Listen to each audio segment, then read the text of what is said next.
Welcome to another video in my Learning German with Lakshman series. My name is Lakshman Sibyl. I'm a junior at the Edgemont Junior Senior High School. I've been working with German for about a year and a half now, and I've been uploading this series for a long time too. This is going to be episode 29, so I've actually come pretty far away. I also have two series, by the way, on my channel. I have a podcast called the Thoughts with Lakshman podcast, and I upload that on Spotify and Apple Music too, if you're interested.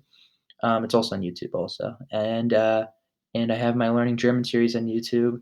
In the beginning, we started off with more basic vocabulary to start and build your foundation, and now we're advancing into more advanced grammar. So it can be a little bit more difficult. So if you need to rewatch videos, slow them down if you want. I'm trying my best to explain things as thoroughly and slowly as possible.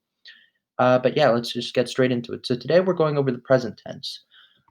You know the present tense. That's what we've been working on so far. But I want to make sure that I have a video on this just to reiterate everything, and so that once we learn the other tenses and you might get confused and you're working with the past tense and the pluperfect tense, then you can come back to this and you can really grasp the present tense again. But this is going to be more like a review type of video.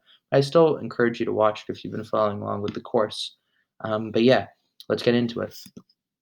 So let's just the most important thing with tenses in German is the differences in how you decline verbs and how you conjugate them. And that's really what you have to focus on because everything else you'll be able to get. I'm designing this course for someone who is a native English speaker, and tenses are something that's very important in English. And I find that, at least from my own experience, that I was able to grasp the idea of different tenses in a new language more easily because of my background in English. But the more difficult part was getting used to conjugating verbs in German. So let's go over the conjugation of a verb in the present tense. So basic verb haben, which means to have. The ich form would be ich habe with an e at the end.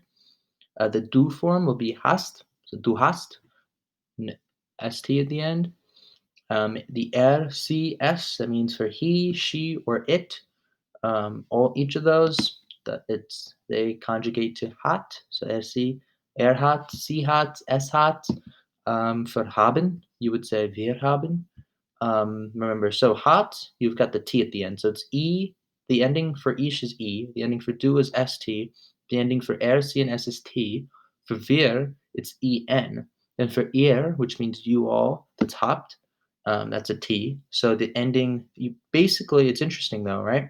Because your hat form and your habt form both have a t, except that the habt form, you're taking the HAB and you're adding that t onto that. But for this RCS form, you're just taking this HA and you're dropping the B. This is an exception with haben, by the way, so it's important. That's another reason why I chose this one as an example. Sie haben is another important one. Sie haben is the U formal, and then you also have Sie as the plural. It's same thing, haben. Um, Infinitives end with an en, and just as you would use the present tense in English, the same applies to German. Quick little rules. So if the infinitive ending is preceded by ss, you know that, right? Double A. The z or tz, the second person singular ending becomes t, and I'm going to close out of my face cam for a second just so you can see this. Um, some infinitives end in eln or ern, and in these cases, only the final n is dropped when the conjugational endings are added. And also keep in mind that the en conjugational ending becomes an n. Those are just some basic rules that you should keep in mind when you're working with the present tense. But other than that, as long as you review your rules, make sure you know them, and you make sure you're very comfortable with conjugating verbs in the present tense. You should be good. Really should be good, and you continue to practice speaking, listening, and writing in the present. You'll do well. But yeah, thank you for watching the video. I hope that you were able to learn something new. If you're interested in more content like this, subscribe. And if you want to help out my channel, you can drop a like, and it's going to help expand the reach of my videos with the YouTube algorithm. But thank you, and goodbye.